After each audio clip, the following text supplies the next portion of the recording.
Alright, hey everybody, I suppose I should probably explain myself. You're probably wondering where I've been this, past summer. I know I said I'd try to do some videos, but the thing is that I finally started to work, and I did get paid for it, thankfully, and I just, on top of just getting distracted, I was also getting preoccupied with a couple things in terms of like jobs and playing other games, and I also fell for a scam in the city where basically two guys came up to me in the city and basically say like, hey, we're doing this charity for kids, we need you to like give us some money, and like $100 they said, and like I just wanted to go home, and they're like, nah, you can do it after we leave, and I'm like, dude, I just want to go home. And one of them said like they basically murdered in self-defense, but I was just sitting back thinking like, well, even if it was self-defense, murder is still murder. So I was like really upset, and $500 later I got to leave. I had to look something up because this is the company. So if you come across Telltale in the City by two guys, don't fall for it, they're full of shit.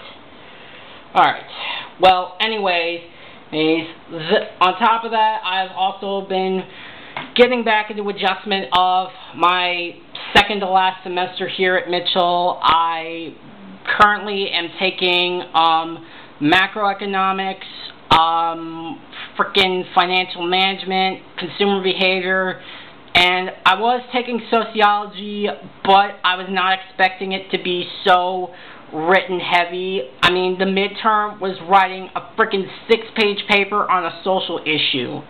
Like, to me, like, I understand that's typical of, like, any, like, college assignment, but it's just that what bothers me is that it's just hard, it's basically annoying that you just run out of things to say. Because you're basically just talking about the same thing with other resources, and it's just like dragging it, and it's not really much like you're interested in the topic, but you're just kind of just dragging it out and you don't want to talk about it anymore. So I had to drop that class, even though that is a requirement, and I'm taking organizational communications from 2:30 to 4:30 starting Thursday. So this semester I have back-to-back classes every day except Wednesday. So I gotta suck it up and deal with it, but this semester is going to be hell. And before we get into it, as far as a new Let's Play, I'm currently thinking of a game in mind. I think probably the same length as Mega Man 4, just so I have at least something to put in, but I'll think of something.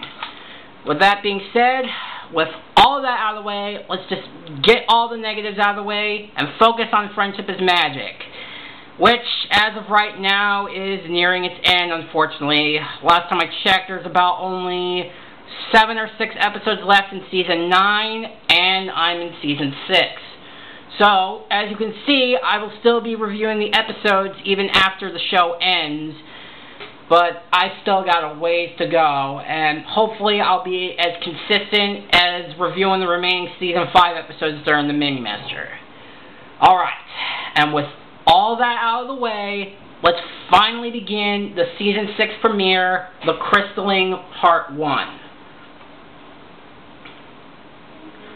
So as you probably remember from the end of the season finale of last season, Starlight has officially been reformed and is apparently living in Twilight's capital.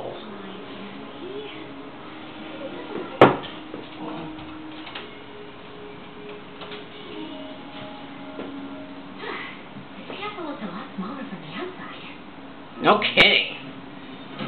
She does come across Spike. Morning, Starlight. What? Sorry, Spike. I guess I'm still trying to find my way around. You don't happen to know where the library is, do you? Next door on the left. It's kind of weird, since this was addressed way back in Season 1 that, you know, they don't normally wear clothes. Oh. Thanks. Well, you can't really blame Starlight considering all the doors look exactly the same.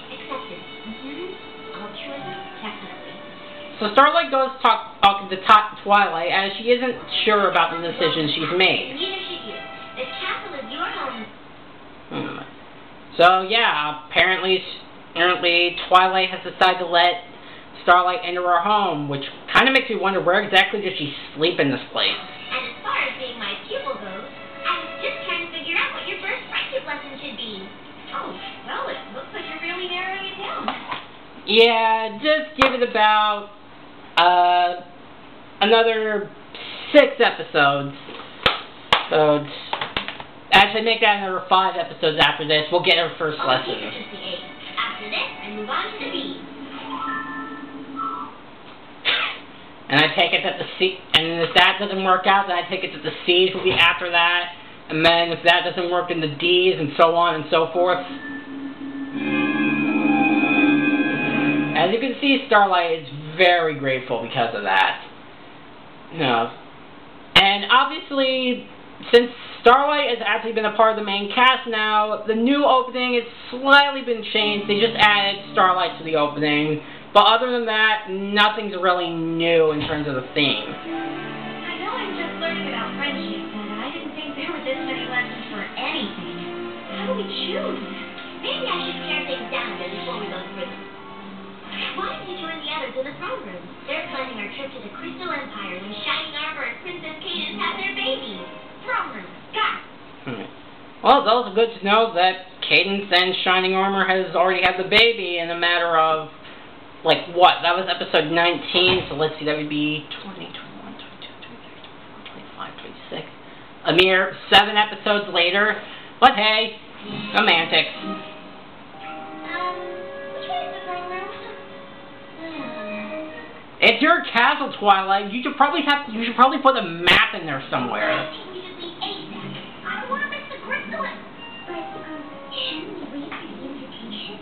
Frankly, I'm not exactly clear on all the customs and traditions of the Crystal Empire, especially when it comes to a crystal. What's the crystaling? Well, that's just it, darling. Princess Cadence and Shining Armor's baby is due any day, and we're still not sure. The Crystal Empire was gone for 1,000 years. A lot of their customs are a bit more... If by murky, that's code for old-fashioned. We know it's got something to do with the new baby. And the crystal heart. And some kind of cool energy. Classic Pinky. It's not hard to understand. Most things in the Crystal Empire aren't. Like, And because Spike is, of course, the savior of the Crystal Empire, he actually has an idea of what the crystalling is. hell, I'm a big hero there, Princess. To be fair, you did save the Crystal Empire from Sombra, and you saved the Equestria Games from basically getting someone killed.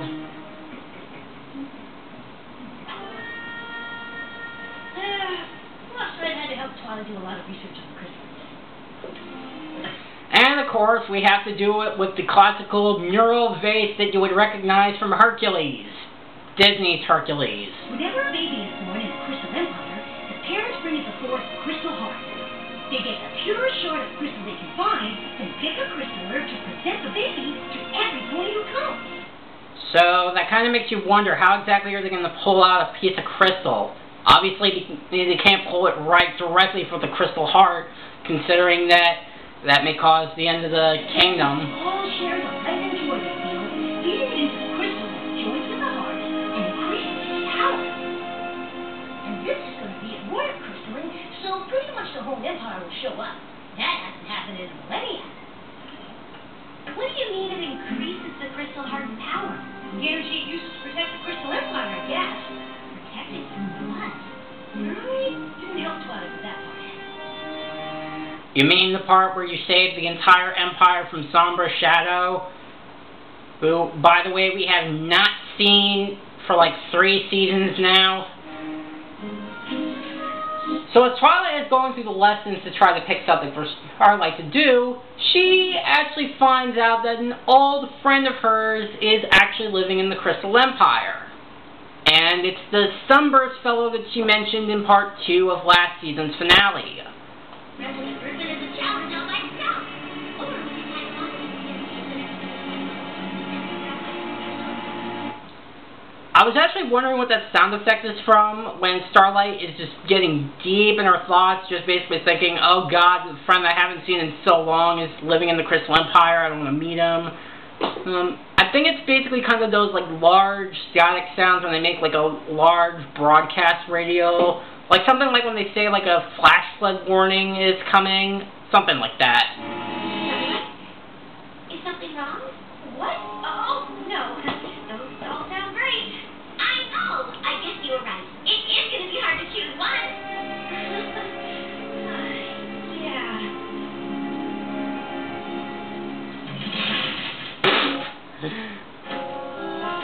Yeah, again, I think Twilight needs to probably do a little bit of renovating on the castle because, like I just said, all the doors look the same.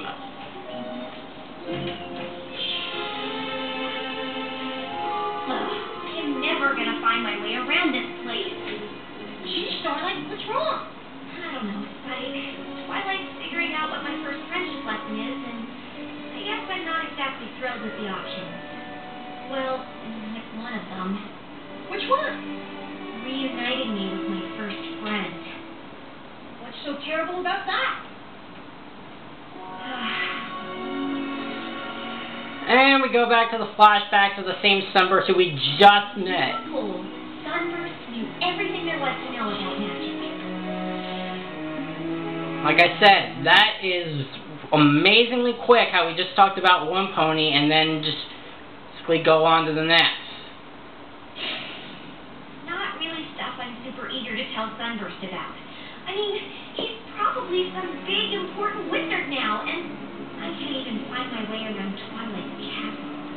Well, again, like I keep saying, it's partly Twilight's fault considering that all the doors look exactly the same. Well, if Sunburst is that good at magic, maybe he'd appreciate your, excellence.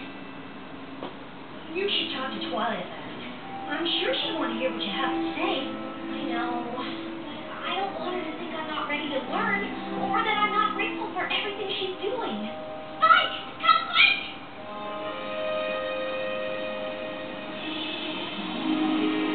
And speaking of which, they get a snowflake invitation from the Crystal Empire. Since we're going to the Crystal Empire, your first friendship lesson is going to be reuniting with Sunburst.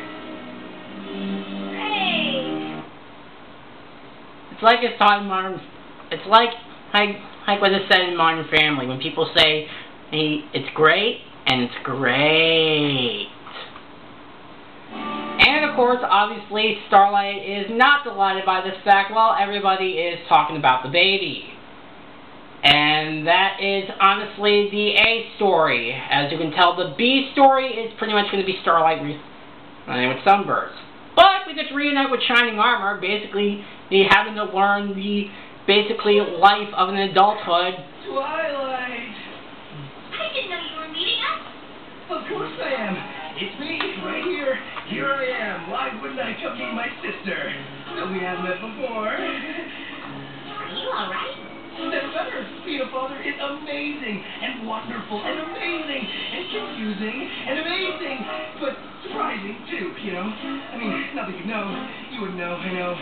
You know?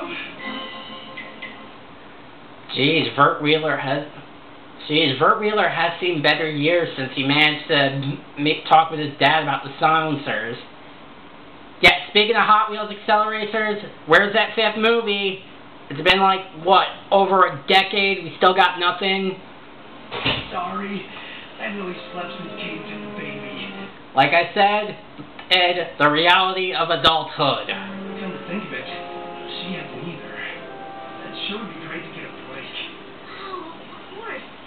I don't know what I was thinking. You two probably need all kinds of help. I'm sorry, Starlight, but I guess combining your first lesson with this visit... Too bad the writers have to find a way around that because it's a B-plot as Spike decides, oh, I'll take care of this, while the main six go with Shining Armor to see the baby. Except how I'd rather do absolutely anything else. Well, I bet she's taking that into account, too. Oh, part of lesson. The lesson. Yeah. How far did some lessons get us in the past 5 seasons? Let's see. There was Bridal Gossip from season 1. All's Well That Ends Well. Seasons 2, The Mysterious Bear-Dwell and Putting Your Hook Down. Season 3, Spike at Your Service. Season 4, or Some Pony to Keep Watch Over Me. Season 5, Princess Spike. I would honestly not trust the lessons of those episodes. Right. And of course, we see that Starlight does have a little bit of a manipulation still left in her, as she tries to convince Spike to tell her about the time, basically, how she saved the Crystal Empire. Why is there a statue of you in the Crystal Empire? Because Spike's the brave and glorious saved all of us from King Cobra. Oh, there it is. I was wondering where that nickname was. I guess considering that we haven't been into the Crystal Empire in a full season, I suppose I kind of missed the nickname Spike the Great and Powerful. And again, turning in one for king. Really? Look at me, big man. When are you going to tell me about this? Nah, it's no big deal. It most certainly is! Yeah, I was just going to say, hey, at least Spike learned some humility from Princess Spike, but he decided to tell it anyways. We're not going anywhere until I get the whole story.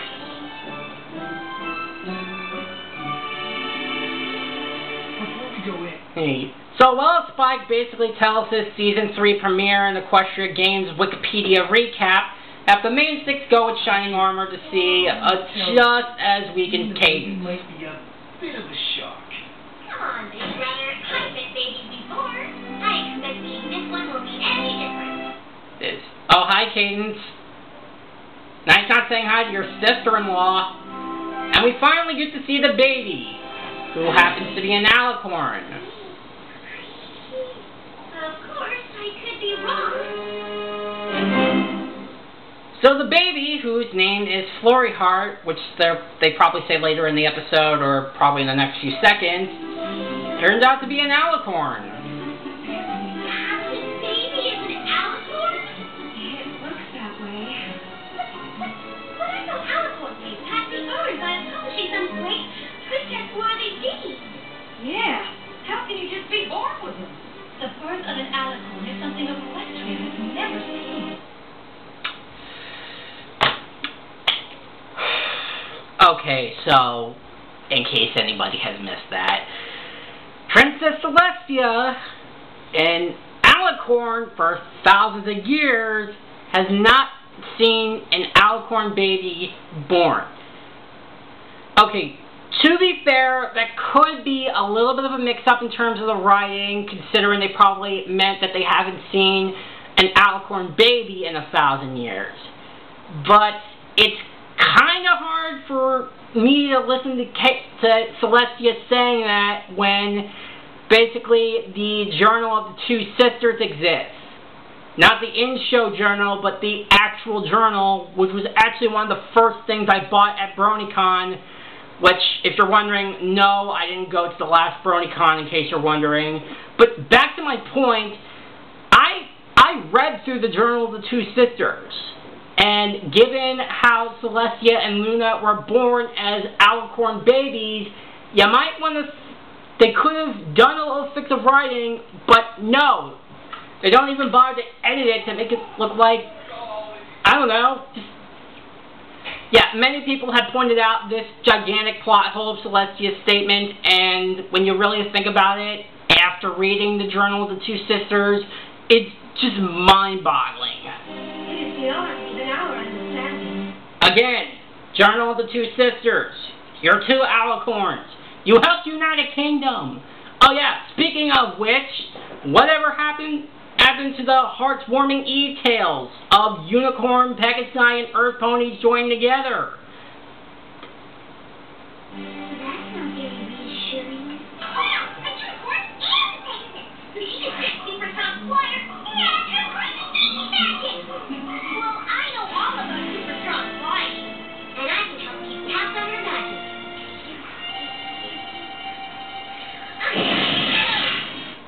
And apparently, the baby does have incredibly strong magic.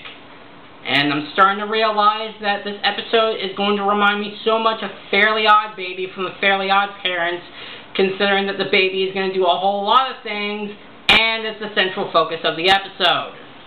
Goody, goody gumdrops. It appears her magic is more powerful than that of a newborn unicorn. Not really. I'd say it's more, not really a newborn unicorn, but more like the power of a Saiyan. The crowds have already started to gather. This Christmas is gonna be so hard. In more ways than one, Pinky. We should call it off. We've always fell off worse than baby magic.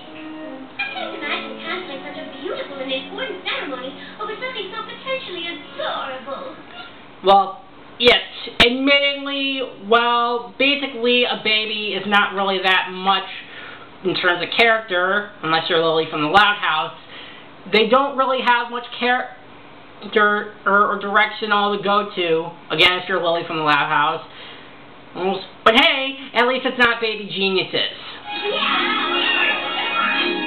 In light of the little one's abilities, this crystalling might be more important than ever. Perhaps you should address your subjects and remind them of that.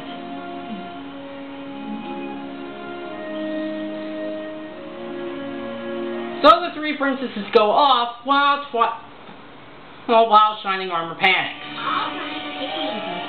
Pinky can stay here with me and keep an eye on the baby. I'm surprised Pinky's not in any pain with the baby having her hooves in her eyes. And we'll all help you with everything else. And Shining Armor passes out. That is, if you can stay awake long enough to tell us how. That's what we found Crystal Heart. Alright. And of course, Earth, as I said, Spike is still telling his Season 3 premiere and Equestria Games Wikipedia recap so Starlight can basically avoid seeing sunbursts. Tell them what about the Equestria Games? Wait, seriously? So the entire time that was happening, Spike was just yapping on about the Season 3 premiere? Jesus. Well, as much as I love reliving my heroic deeds, Starlight and I have an important lesson to do by order of the Princess of Friendship. Aw, come on, Spike. I want to hear about the games too. I know you're nervous about seeing so much, but it fits right in step 3 to, deal with your fears by facing them, not by putting it off. And hey, it's the moral of being in college in terms of procrastination. Even though I fall into that trap, I somehow get everything done. Except for sociology, which I dropped, but that's beside the point. So we now get to have a little bit of focus on the beach story as Starlight basically goes to see Sunburst.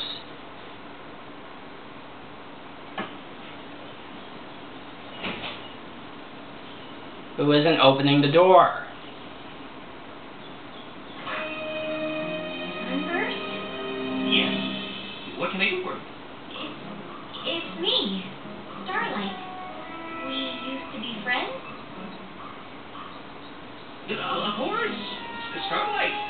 My goodness, it's been a long time. If by long time you mean like what, a decade? So you get to meet the great Sunburst, who basically, let's be honest here, is a nerd. No offense, but... What have you been up to? Me? Oh, you know, some of this, some of that, different stuff. Right now, I'm sort of Twilight Sparkle's new pupil. The Princess of Friendship? Yeah, that's actually kind of why I'm here. I mean, I know you're probably very busy. What do you mean?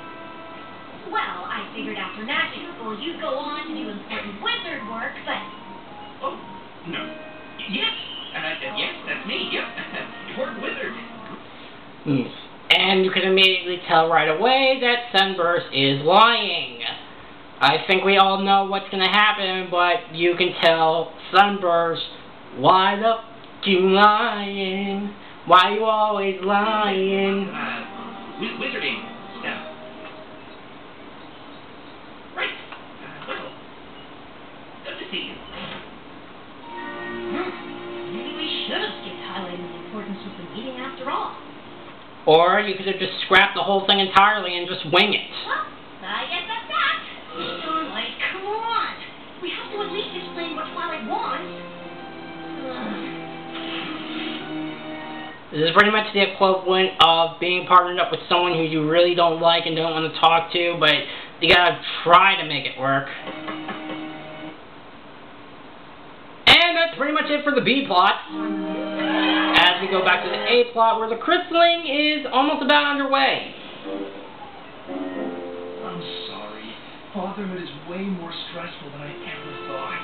You think? I can only imagine. Now, I know choosing the crystal of purity is a very important decision. So, I've gone through the trouble of arranging them in order from incredibly pure to outrageously pure. They all look the same. And where did you even get those anyway? Mary, don't they all sort of look the same? I agree. To the untrained eye, perhaps. What do you think, Shining Armor? I don't know. I hope Twilight and Pinky are having better luck with the baby.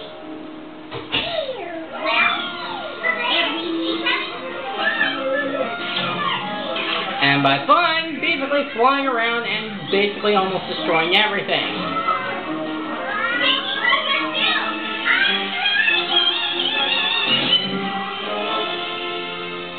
Oh, and we just go back to the B plot. Yeah, this episode is basically trying to juggle two different plots at the same time, and it's kind of hard to basically keep a bit focused on one plot while focusing on the other a bit. Especially when one of those is interesting and the other is not. So, the Princess of Friendship wants you and I to be friends again? I know. Weird, right? Well, I don't understand. Did something happen to you after I left for magic school? More than you know, Sunburst. More than you know. Don't feel like that has to do with anything. Well, why would you even ask that? I mean, did something happen to you after you left for magic school? What? No. Like you said, I'm an important wizard. Actually, it's actually kind of shit that they're made for each other because they're both good at lying. I think these two are actually made for each other. Are you sure there's something on Twilight's list that can help here? For future reference, Spike, whatever Twilight writes down, never trust it. Just wing it. So after Earth's Shining Armor regains his composure... Okay, I chose the Honor Guard, picked the Purity Crystal, and I know exactly who I want to be our crystaller. So, all we need is... The baby? We're here!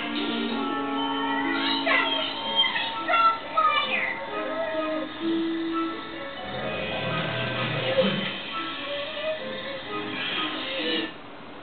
You know, I'm actually starting to notice that the episode's we're about 20 minutes in. This is the point where the episode should be ending, and there's been a surprisingly lack of conflict.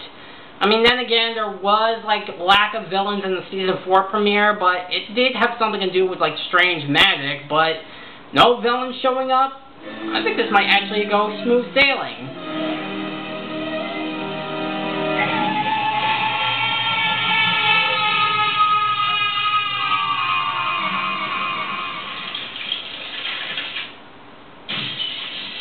Up, there it is. So yeah, just by one baby screaming, the crystal heart shatters into a million pieces. The thing that took forever to try and get Sombra away from, just like that. I mean, to be fair, it would have fallen from that great thing of height, but I'm thought that, like, crystals, like, I know they're supposed to be fragile, but I thought they were supposed to be, like, super strong. I mean, unless you have the screaming towers of Black Canary, I doubt that it would shatter that easily. But apparently a baby with alicorn magic has done so, and that's basically brings up the conflict for plot A, which means the baby is the villain and is basically the conflict And that wraps up part 1. So that was the crystalline part 1, and honestly, there's some good stuff in it. I mean, honestly, mostly the stuff with Starlight honestly carries this whole episode. On top of that, the stuff with its shining armor is also hilarious, but when you get really down to it, nothing really happens. I mean, when you just get down to it, everything with this part 1, nothing really legitimate happens until like the last 45 seconds.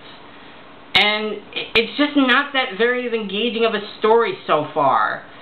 I mean, there are certain aspects of it I like, but so far part 1 is just not that very good. So as a whole, I would say the crystalline part 1, honestly, it's probably a B-. I mean, because to be fair, there are a couple of lines, but like, this episode just has some plot holes that can't be overlooked, and just a lot of things that just rub me the wrong way, that the writers could have worked on another draft.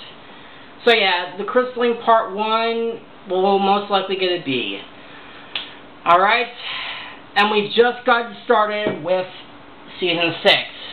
So I'm Flick Hand Gamer, and next time I will see you guys in the crystalline part 2, and hopefully the second part will at least have more engagement than the first.